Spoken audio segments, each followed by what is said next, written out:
Hello there. Two sports cars, two convertibles, both rear-wheel drive. One gets stored during the winter, one gets used during the winter. What is the right thing to do? Never, as a subject, had more polar views on the car forums than this very diverse topic. But what should you do? In this video, we're going to take a look at the pros and cons of both storing and using. So let me introduce to you Mr. Use It. Hi. And Mr. Store It. Hi. So welcome to another fast and fun video, and let the debate begin. Now, who wants to go first? So I'll go first. You see, back in the late 80s and 90s, when the MX-5 or Miata was designed, built, put into production, Mazda didn't design it only to be used in the dry, or in the warm, or in the nice weather. It was designed to be used 12 months of the year, in any condition, across the globe. In fact, if there's one thing that Mazda didn't do, was design the car to be sat idle, stored away for month after month. That's a long time ago. It's not about what the cars were designed and built to do back in and over in Japan. This is about what they're like now. What's wrong with actually protecting your car from the worst of the winter weather? Whether that be rain or sleet or fog, snow, leaves and mud on the road, or worst of all, the dreaded salt, which is just going to eat into your car and destroy it through corrosion from the inside out. Why would you use it when you've got the opportunity of keeping it away from those elements?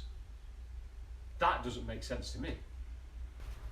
You can protect against rust and corrosion by regularly washing, drying, polishing and waxing your car.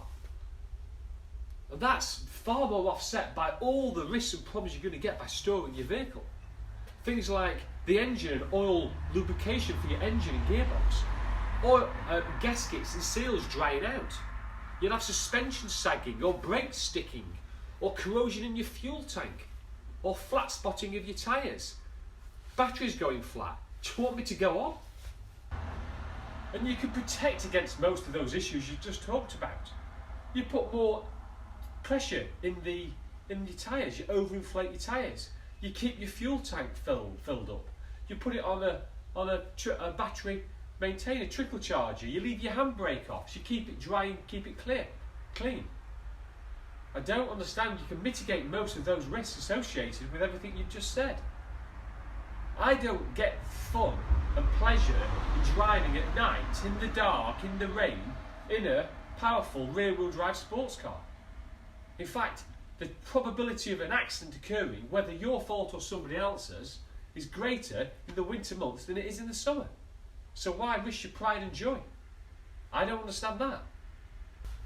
I love driving my convertible in the summer, but I love it just as much in the winter too. On those cold, crisp, clear blue sky, sunny wintered mornings, you put your woolly hat on, you put the heaters on, the roof down, you feel alive. It's those days that I love driving this grey convertible. And if you store it, you miss on those special days.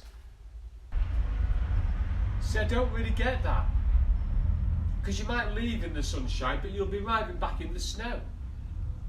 Why risk your pride and joy when there's far more sensible cars that I could use for driving in the winter months? Things that have got a fixed roof for a start and not my pride and joy. And anyway, it's just putting needless miles on for no apparent reason. Keep the mileage low protects the value of these classic cars. But most cars are depreciating assets. They're just going to lose value in time. And even if a car like this is probably not losing money, it's not making money either. It's not some sort of exotic limited edition supercar. It's a little Mazda MX-5, Unos Roadster, Miata. It'll just tread water. The fun in owning these is using them. not garage queens. I just can't see the reason why anybody would park one away for month after month. And all that winter driving is going to incur far more maintenance costs associated with all your consumables, replacing your suspension or your tyres, or doing all your fixes to your corrosion.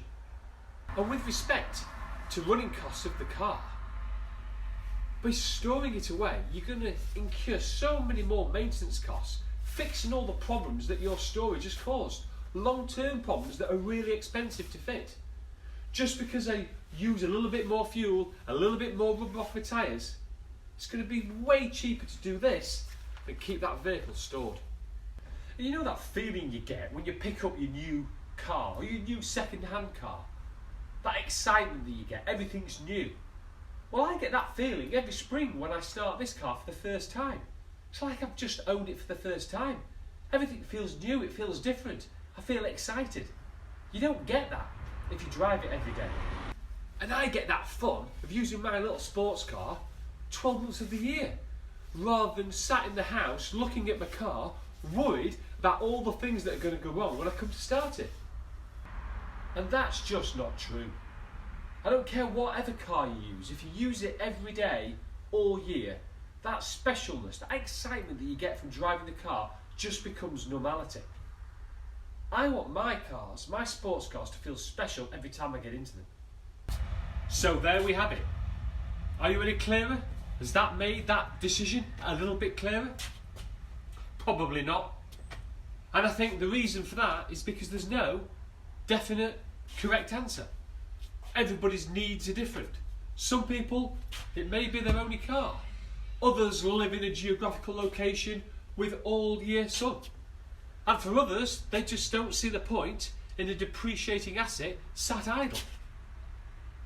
I think above all though, what I hope this video shows is that there are pros and cons to both, and there isn't that one answer to fit all.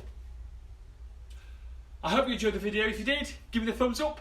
Please drop a comment because I'm interested in anyone's views, and also please subscribe so you don't miss any future videos. Thanks for watching.